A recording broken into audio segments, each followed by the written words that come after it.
In the United States, it was inevitable that the international banking interests would attempt to establish the same kind of private monopoly over the money system that they had achieved in England, France, Germany, Italy, and Switzerland. The same formula would be used: make it look like a government operation, but keep the control in private hands. On December 22, 1913, the Federal Reserve Act finally was passed into law. Something known as the Federal Reserve System came into being, and with it, total control over the nation's money fell into private hands.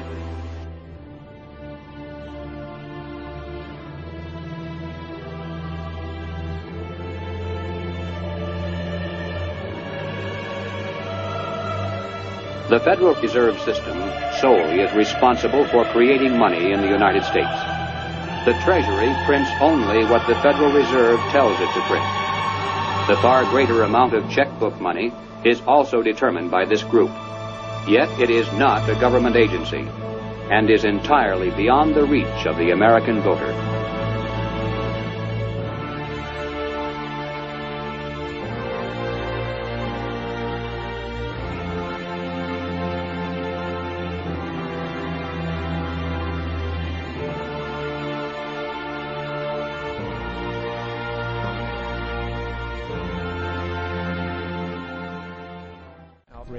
Congressman Louis McFadden, a longtime opponent of the banking cartels, began bringing impeachment proceedings against the Federal Reserve Board, saying of the crash and depression, it was a carefully contrived occurrence. International bankers sought to bring about a condition of despair so that they might emerge the rulers of us all.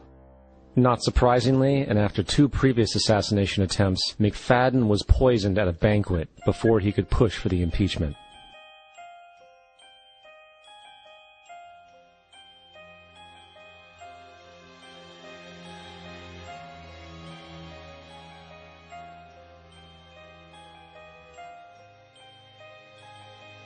So there were many who predicted that the climax would be exactly as we're witnessing. But we don't seem to want to go back and find out how do financial bubbles form and why do they burst. Instead, we just carry on doing the same old thing and never look back. We spend more money, we run up more debt, we print more money, and we think that's going to solve the problem that was created by spending too much money, running up debt, printing too much money, and here we are today. We're talking about tinkering on the edges without dealing with the big problem.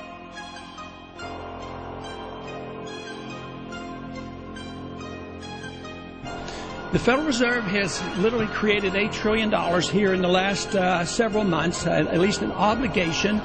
And that's outside the realm of the Congress. We don't even audit the Federal Reserve. They create this money, and when the Fed chairman comes before our committee and we ask, well, where did you dispose of this $2 trillion that you've created recently? He says, well, it's not your business. That's not necessary. And under the law, he doesn't even have to tell us. So this is how out of control this is. When freshman Congressman Alan Grayson asked the Fed's Inspector General how much of that money the Federal Reserve had lost since the crisis began, he was surprised to find out she didn't know. So are you telling me that nobody at the Federal Reserve is keeping track on a regular basis of the losses that it incurs on what is now a $2 trillion portfolio? Until we actually look at the program and have the information, we are not in a position to say whether there are losses or to respond in any other way. And I think it was shocking to me and to other people to see that the Inspector General could not account for $1 trillion of cash that had been handed out by the Federal Reserve in the course of just the past 2 months.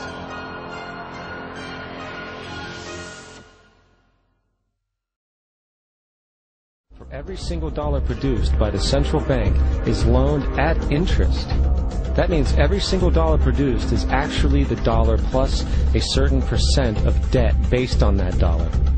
And since the central bank has the monopoly over the production of the currency for the entire country, and they loan each dollar out with immediate debt attached to it, where does the money to pay for the debt come from?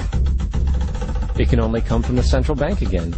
which means the central bank has to perpetually increase its money supply to temporarily cover the outstanding debt created, which in turn, since that new money is loaned out at interest as well, creates even more debt.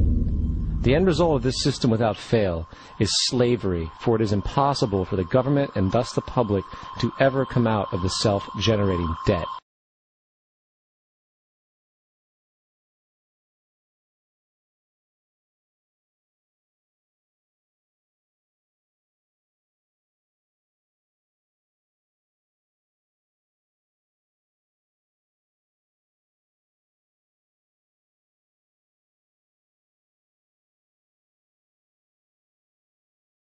You have publicly admitted, sir, that the Federal Reserve caused the Great Depression.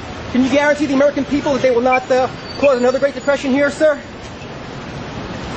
American people would like to know the answer, sir.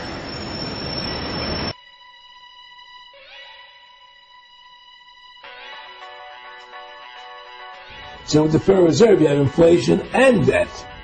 Now, if the American government made the money, backed by gold, which limited the amount they could make, you would have debt and you would have inflation.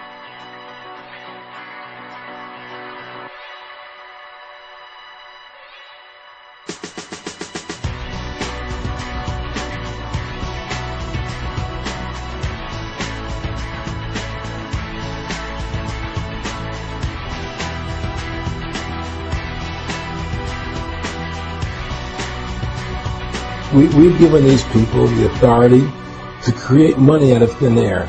And through that device, they control everything. Wendell, I'm under strict instructions and have been from the beginning to not talk about the dollar, and I'm not going to get fired to satisfy your question.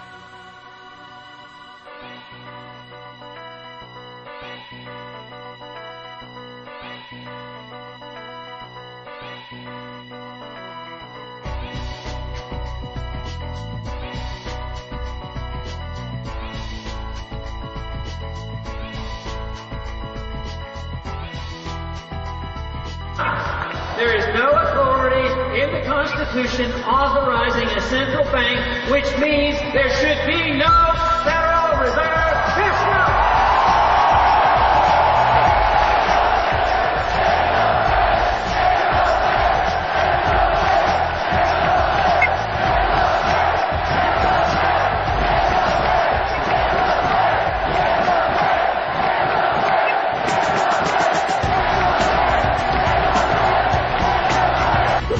And if we ever want to win this battle, you must shut down the Federal Reserve System. And we must shut down these bankers and restore sound money to this country. When are you going to start making your plans around what God is offering you in exchange for your petitions? The Constitution is explicit. The Constitution says no emitting bills of credit, no paper money, only gold and silver can be legal tender. And today we allow big government to grow, whether it's on the conservative side or the liberal side. If they want something, they usually have a compromise, spend it on both, and then they resort to printing money. And that is where our trouble's coming from. And that is the crisis we're facing. All great nations and great empires end for fiscal, financial reasons. That's how the Soviet system was defeated. We didn't have to invade them. We didn't have to fight them. Their system collapsed. And that is what's happening today.